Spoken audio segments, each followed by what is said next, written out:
Auto insurance can all seem the same until it comes time to use it. So don't get stuck paying more for less coverage. Switch to USAA Auto Insurance and you could start saving money in no time.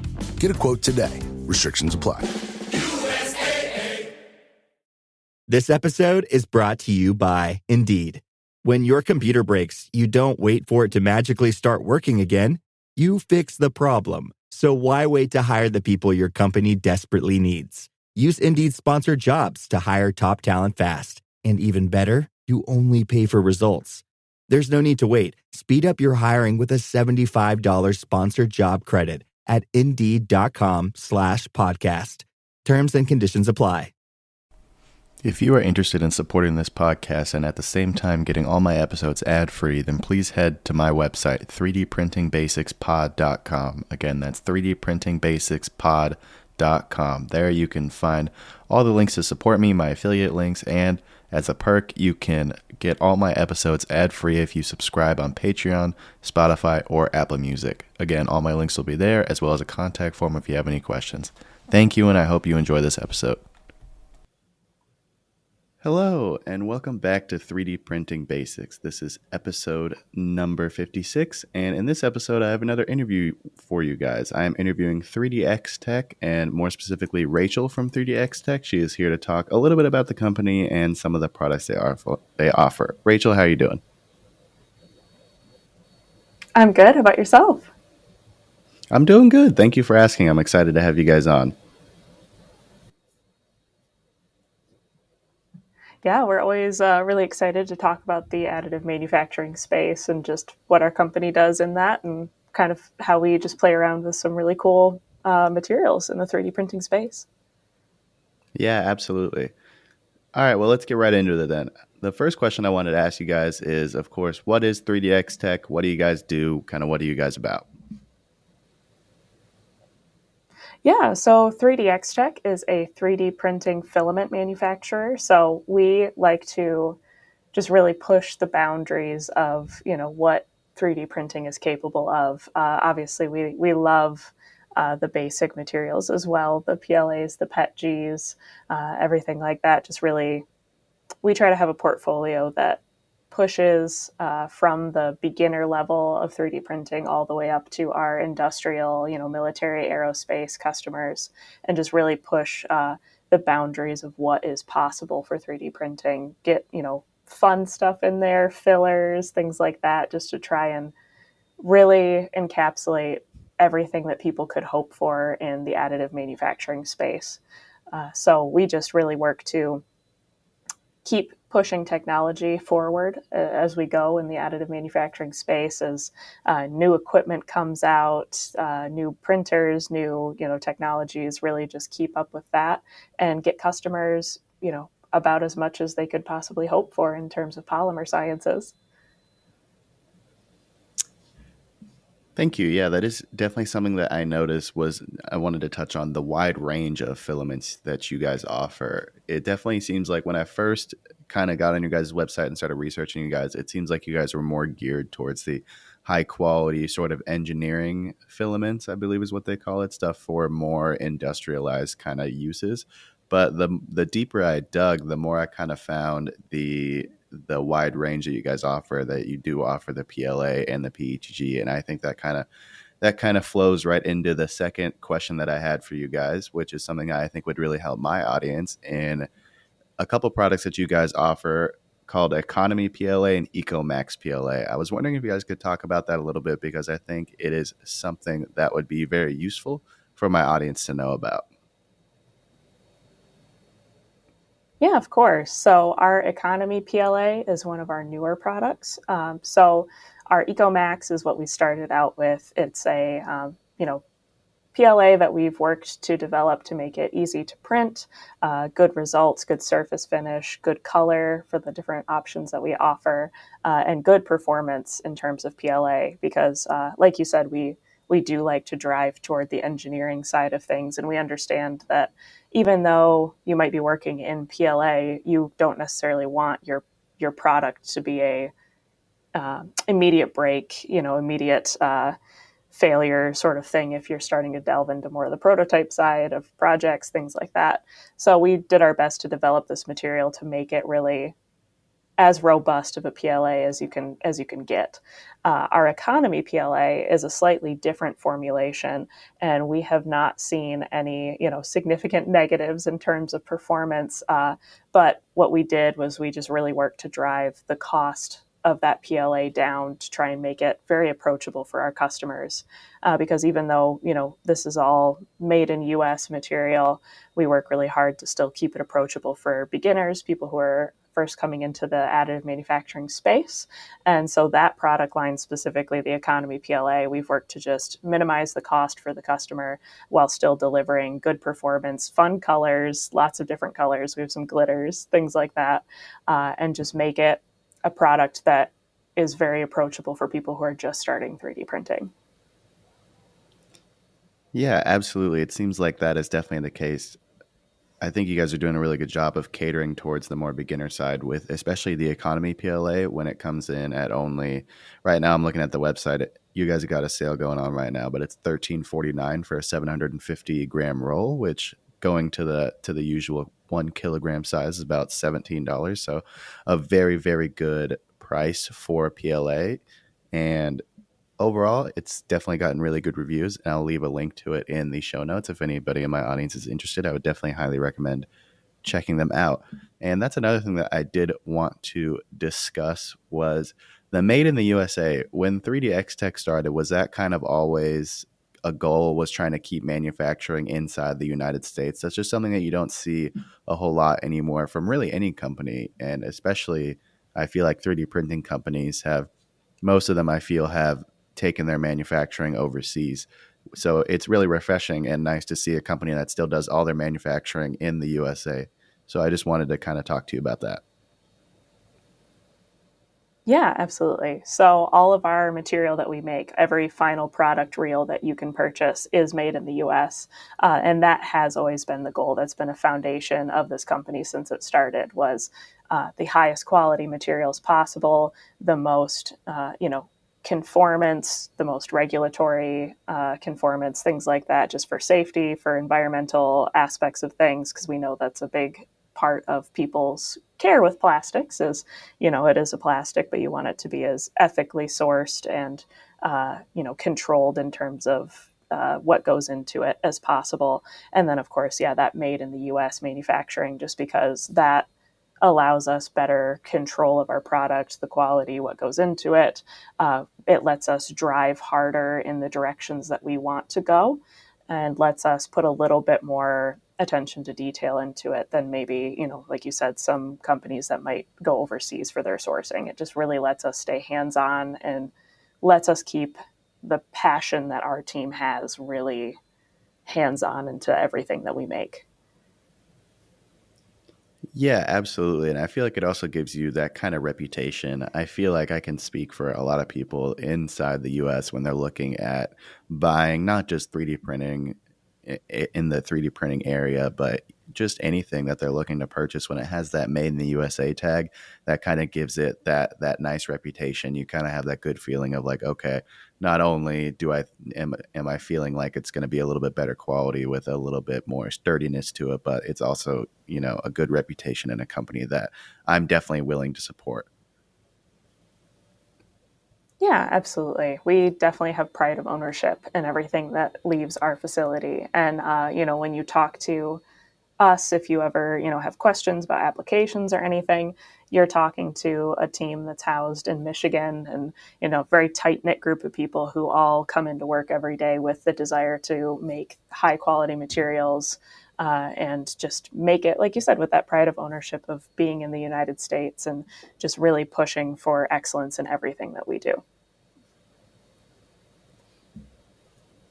Yeah, and I think that's definitely very nice, and that's something that I'm sure me, along with the rest of my audience, can appreciate about 3DXTECH. So, with that being said, Yeah, I we've would had a like to lot of move on people to the. approach us with that. Oh yeah, Sorry. yeah, absolutely. No, you're totally good. Don't even worry about it.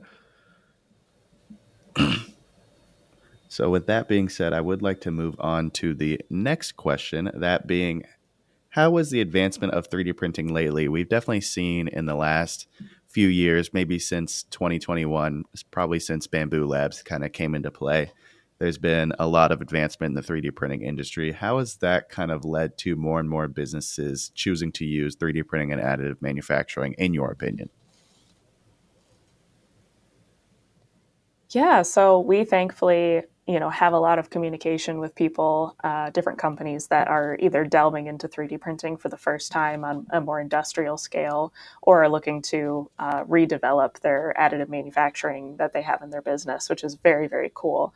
With, like you said, the competitiveness of printers that have come out recently, Bamboo, Prusa, of course, just how quickly that technology has been developing on things has been fascinating. And with that, you really see a lot of new technologies emerging and emerging in a way that is much more economically viable, much less cost startup, which is super exciting. So obviously, you have the individuals who are now able to print higher temp materials on a commodity printer in their basement, which is incredibly exciting. But you also have a lot of companies that are now able to get a print farm going, which is super exciting. You can have companies that where before it was all CNCs, it was all subtractive manufacturing, which took a long time. You now have that additive manufacturing element where you can have 12, 15 printers in a room across the warehouse that is able to pump out prototypes within hours, if not days, makes iterations of designs much, much faster, much, much more feasible and less cost prohibitive for companies, which is super exciting. And I think that has driven that prospect as it becomes more refined. It's easier to set up, less work to get a print going.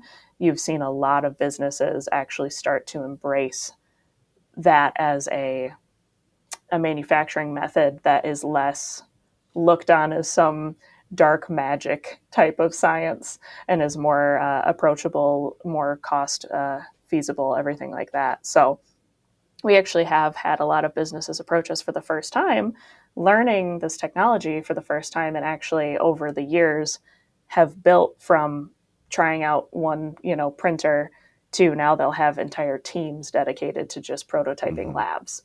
So that has opened up a lot of options in terms of prototyping speeds, material selections, which was very cool. It's opened up people from just general injection mold grade materials to being able to find materials that are a little bit more niche and a little bit more geared toward their specific application. So chemical resistance, ESD, things like that. So it's just opened up the field a lot. And I think created a lot more design. Oh, what's the word I'm looking for? Created a lot more design openness in industries where before you had just the standard injection mold or CNC processes, and that really could limit your design for your final products. This episode is brought to you by PCBWay. Ready to take your electronics projects to the next level? PCBWay offers everything you need, from custom PCBs to 3D printing and even CNC machining, all under one roof. They're trusted by engineers and makers worldwide for their exceptional quality and fast turnaround. And here's a special deal for listeners of 3D Printing Basics. Use the promo code 3D Printing Squared, SQUARED, to get $10 off your first order. Start your next project with PCBWay and see the difference for yourself. Head over to PCBWay.com today. Yeah, that seems really nice. It definitely is really nice to see these sort of bigger 3D printing companies being able to sort of, I don't want to say convince because that sounds like a salesman tactic, but being able to offer and have more industries and businesses being able to use 3D printing on a more regular basis and make it more kind of widespread.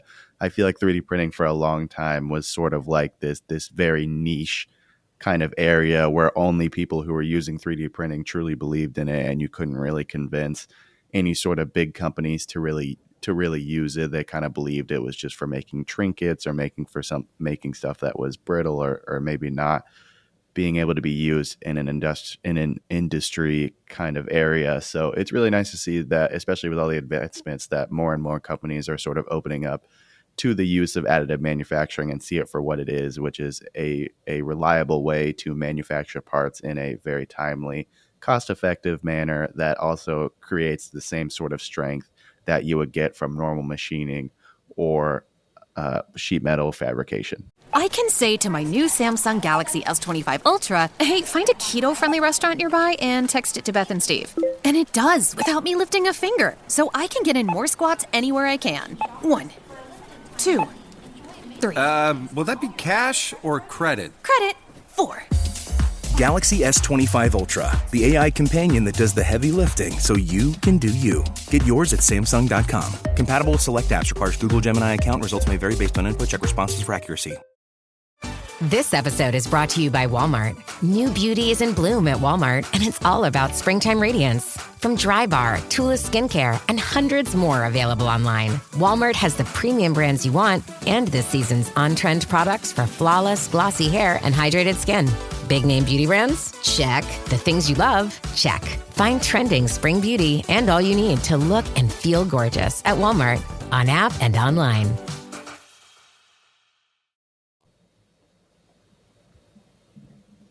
Yeah, absolutely. Like you said, with any industry, it's going to take a while to show the value of something so new because a lot of these companies have been operating under the same manufacturing methods for decades, sometimes hundreds of years.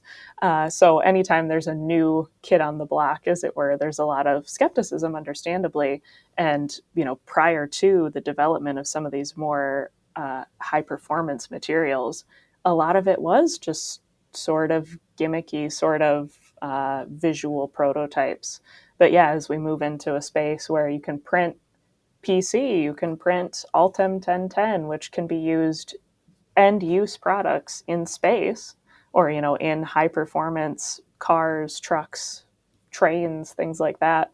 It has definitely shown its chops to a lot of people who I think were skeptical up until this point, and being able to use it in end use has really proven that cost effectiveness and just the time that you save in design iterations and being able to manufacture that final part is definitely worthwhile. And I'm excited that people are starting to get as excited about it as a lot of our team has been, and a lot of the people that might be watching the show have been fans for 10 years now.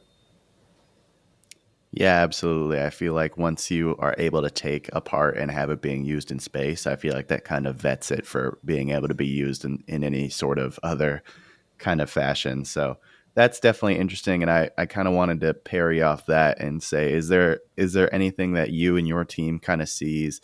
I feel like maybe there are some people out there who think we've kind of reached the pinnacle with Peak and with the Ultim of not being able to advance 3D printing materials any further in terms of industrial capabilities. Do you see any ways that 3D printing materials can kind of keep developing? I know metal 3D printing is becoming more and more popular, but do you see kind of FDM materials advancing any more so to the point where they could be even more useful, even more sturdy, and maybe work even better in space than they already do? Yeah, absolutely. That's the fun part about this industry as a whole is I think we're all just a lot of nerds, which is really, really fun and really shows the passion that we have for things. It drives some crazy stuff. I'm talking to a few people now that are trying some really, really wild stuff that I think will push this technology, like you said, even further than where we are now. But, there's always new versions of polymers being developed, things like that. New materials entirely that up until this point were said they couldn't be 3D printed in an FDM setting. And now, with different changes to the chemical structure, are able to flow better and print better. There's also a lot of delving into more of the case-by-case applications niche side of things. So there's a lot of additives that you can put into base resins that will increase like the static dissipative properties or the chemical resistance in an area where the base resin itself is weak, or flame resistance, things like that. So I think there's going to be a lot of micro movements in the polymer world into, like I said, those more specified applications rather than just I need across the board strength. It will be I need strength to this level, plus I also need it to be flame resistant to this level and have, chemical resistance for this, this, and this. I think that's going to be a really big part of where the industry moves now. And a lot of that is listening to your customers and seeing what their needs are and their applications are. Yeah, absolutely. I definitely was seeing that made me think about what I've seen mostly. I've been 3D printing since 2020, so I'm still relatively new to the space. I would say I'm definitely a little bit of a baby in terms of the 3D printing areas, but I've seen a lot of that advancement that you're kind of talking about in the resin space. I feel like when I was first getting started, resin was kind of, they only had like one resin option and so on and so forth, and it was only for figurines and you couldn't really do anything with it. And now I'm printing resin parts that can withstand up to 200 degrees Fahrenheit and be used in an industrial setting. So I feel like that's kind of what sets 3D printing apart from other industries, is just the level of advancement that you see, and at such a rapid pace. I feel like since Bamboo Labs released their first P1P, the level of advancement has just been so rapid and really been something special to see. Oh, absolutely. Yeah, the like you said, just how competitive the field is right now, and the passion that people have for things, and the specific subsets of knowledge that people have that drives, one company will take a completely different direction on the same base resin as another company will, and that's always really fascinating to see. And like you said, with just the increased capabilities of the 3D printers that are coming out now, that opens up the field to a lot of more difficult or more specialized materials that can be printed with ease now, and opens up a lot of options for customers. And it's not just, like you said, figurines or trinkets anymore.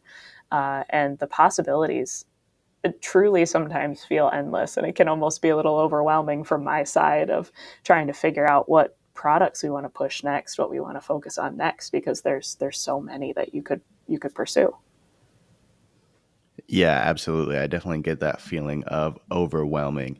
And I just wanted to ask, I know totally don't have to answer it. I know with the company is secrecy. Is there anything kind of on the horizon for 3DXTECH that you might want to talk about that might be coming next, something that kind of excites you, kind of scratches that itch in your brain? Yeah, absolutely. I can speak in some very general terms on this one. So, we are always working to continuously improve our current portfolio, just really looking to, push what we have currently, and without doing any radical changes that would, impact profiles, things like that, because that's always important to keep in mind. But really pushing the performance of what we have now to just really maximize what we say it's going to do, just really ensuring that it's doing that to the full extent that it could possibly be.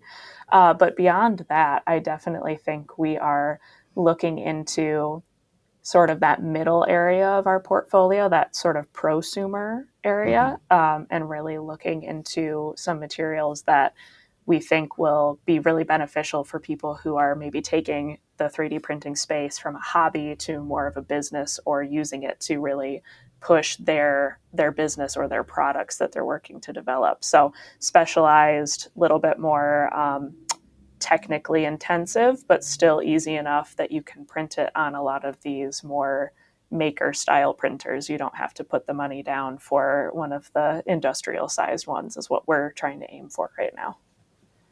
Very nice. I think that's a very good sort of area to be targeting. That's definitely what I could say I've sort of fall into. You pretty much just described me to a T there. So I'm very excited to see what you guys have going on there. And I also wanted to ask, in terms of, you were talking about not being able to use these sort of prosumer or just hobbyist level 3D printers versus the big industrial 3D printers. Do you feel like the gap is getting smaller when it comes to all the advancements and the kind of features that these industrial level printers? I feel like nowadays, seeing, kind of comparing an industry level printers, the ones that are $10,000, $20,000, $30,000, to sort of these prosumer, these 5,000, or excuse me, 500, 1,000, maybe $1,500 printers. I feel like the gap between what they offer, aside from really build volume, is getting smaller. And I just wanted to check with you and see what your opinion is on that. Yeah, I absolutely agree with you on that. I think the technology in the 3D printing space, just in general, is becoming a lot more readily available for that lower cost printers. So you look at, the announcements that Bamboo's doing right now and some of the technology that they're saying this new printer is going to have on it, super exciting and definitely competitive with some of the more industrial size printers that I know of. So I absolutely agree. I think that gap is getting very, very small, and I think it's going to continue to push to be even smaller, especially with lower cost that you have to put down to get that quality. We have some printers that are claiming that you can print Altem on your printer, in your home, and that's something that even a couple of years ago would have been unheard of, and that's very exciting. Yeah, absolutely. In reference to that Bamboo Labs printer, don't you worry, guys. I got an episode coming out on that very, very soon. So that was definitely a big thing there. But I agree with you for sure in terms of the gap is getting smaller, the abilities are getting greater, and just cost overall, I think, is going down for the 3D printing space, which is something that I really like to see. I feel like 3D printing has always been very accessible, and that's kind of what's been very attractive to people who are looking to get into the space, is that you could always buy an Ender 3 for $200 and kind of get started in the space. But it's really nice to see that the $200 price tag is still there, but now you're getting way more in terms of maybe an A1 or an A1 mini. You're just getting a lot more for your price, and it's getting a lot easier and a lot even more accessible than it already was, because now you don't have to worry about automatic bed leveling. You don't have to worry about your 3D printer, maybe a wiring shortage. You don't have to worry about clogs in your Bowden extruder or anything like that. Everything is kind of getting more accessible. There's more features while the price tag is also staying the same. Absolutely. Yeah, that learning curve is definitely starting to flatten, which is very exciting. Definitely look back on my time in messing around with just some of the, maker bots and the enders and things, and looking back at that and feeling almost old in a way, because you look at the tinkering that you'd have to do and the adjustments and the canceling and the restarting prints. And like you said, that doesn't happen quite as often anymore. And that's really awesome, because it definitely expedites the process. But there's a little bit of elbow grease that I was able to put in that I definitely think helped me learn the process, which was really nice. Yeah, absolutely. I totally understand that. I think the Ender 3 almost took me out of 3D printing before I could even get started. It was the first printer that I got, and it did a few prints and then didn't work and almost completely took me out of it. So I'm definitely glad to see that kind of situation doesn't happen anymore. But I do agree with your sentiment that having that kind of experience is helpful in the space. And that's kind of like the space that I'm hoping to take up, the kind of void that I'm hoping to fill with this podcast. So I appreciate that. And that kind of pretty much does it. I feel like we answered all the questions. There's just one more that I wanted to ask relating to your 3D printing experience. And that's, if you could go back to when you first got involved with 3D printing, that first time, maybe the first printer you bought or the first time you saw it, if you could go back and give yourself one piece of advice, what would you give yourself? Gosh, I think I'm going to have to kind of piggyback off of your Ender experience and just say, there is a learning curve. It's something that can definitely be intimidating. It's a technology that, at the time I didn't understand at all, and I was trying to learn kind of on the fly. But I think a lot of it is just understanding that there's a learning curve. People are more than willing to help. We're all kind of a community, and we want to all advance this technology together into something wonderful, and even more capable than it already is. So don't be afraid to ask questions. Be humble. Don't be afraid to seem a little bit dumb sometimes, because we've all been there. We've all run into the same troubleshooting issues. And if you keep pushing through, the stuff that you can start to learn and the stuff that you can start to create is really something that would have been unprecedented even 10, 15 years ago. Yeah, I definitely think that is the biggest sort of superpower of the 3D printing community, is just that, the sense of community. I've never felt like I was looked down upon. I never felt like I was getting made fun of whenever I asked a question when I was going through the initial learning phase. I feel like the community as a whole has always been very welcoming to new people and has always been just ready to help out. And even with the big companies, I feel like, especially in the US, you feel like these big companies are usually sort of out to get you. But I feel like, especially in the 3D printing space, these bigger companies have always been open to answering your questions. They've always been open to kind of innovations that their customers suggest, and I think that's kind of the biggest plus that I see in the 3D printing community, and is what made me so attracted to it in the first place. Yeah. Yeah, we definitely, I know I can speak for our company specifically. We are all, we all love 3D printing as a technology. Most of us have multiple 3D printers at home. We spend our weekends tinkering, everything like that. We geek out when there's new announcements for printers and technologies. And we just really, yeah, we want to be available to the community because we are part of the community and we love the questions, we love the curiosity, we love the fascinating projects that we would probably have never thought of as an option for 3D printing. And we always want to try our best to be accessible and ready to answer questions and just help as much as we can and listen to what the needs of the 3D printing community is. We love our customers and we love to just support them in every way we can. Yeah, absolutely. That's something that I very much love to hear. And with that, I think that's all we have for you guys today. Rachel and 3DXTECH, I want to thank you guys so much for being on. This is a very good interview. I feel like we had a lot of good quality content for my listeners to consume. And I appreciate you guys for being on. Thank you. Yeah, absolutely. It was a pleasure. We're always happy to just chat and geek out and just enjoy this industry that we're in because I truly do think it's something special. Yeah, absolutely. You guys are welcome to come back and geek out anytime. Oh, perfect. That sounds great. All right. With that being said, that's all I have for you guys today. Thank you so much for listening, and I'll talk to you next time.